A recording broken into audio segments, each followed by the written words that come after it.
ஆச்சி மசாலா வழங்கும் மணிச் செய்திகள். இணைந்து வழங்குபவர்கள் அரசன் சோப். ரொம்ப ரொம்ப ரொம்ப நல்ல சோப்.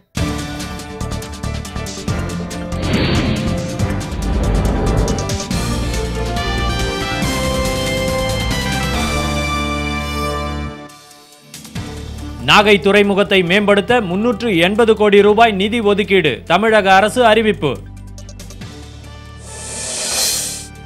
இந்திய ஒலிம்பிக் சங்க தலைவராக சுரேஷ் கல்மாடியை மீண்டும் நியமிப்பது குறித்து ஆலோசனை. இந்திய இறையாண்மைக்கு எதிராக பேசியதாக வழக்கு, ராமேஸ்வரம் நீதிமன்றத்தில் இயக்குனர் அமீர் முன்னிலை. சரக்குந்து நிறுத்தும் இடத்தை காலி செய்ய எதிர்ப்பு, மன்னார்குடியில் சரக்குந்துகள் வேலை நிறுத்தம். உடுமலை அருகே பள்ளி மாணவன் உயிரிழப்பில் மர்மம் இருப்பதாக உறவினர்கள் சாலை மறியல்.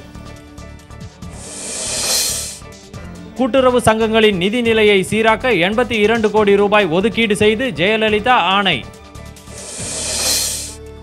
அணு உலையை மூட வலியுறுத்தி கூடங்குளத்தில் வணிகர்கள் கடையடைப்பு போராட்டம்.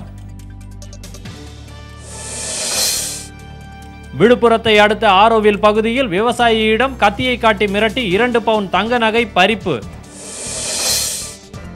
குடிநீர் வழங்காததை கண்டித்து வேலூர் மாநகராட்சி அலுவலகத்தில் பொதுமக்கள் முற்றுகை.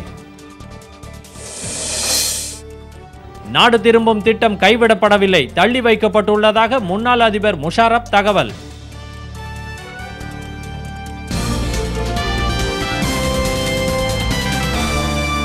மணிச் செய்திகள் வழங்கியவர்கள் எங்கெங்கும் ஊரெங்கும் ஆச்சி மசாலா. இணைந்து வழங்கியவர்கள் அரசன் சோப். ரொம்ப ரொம்ப ரொம்ப நல்ல சோப்.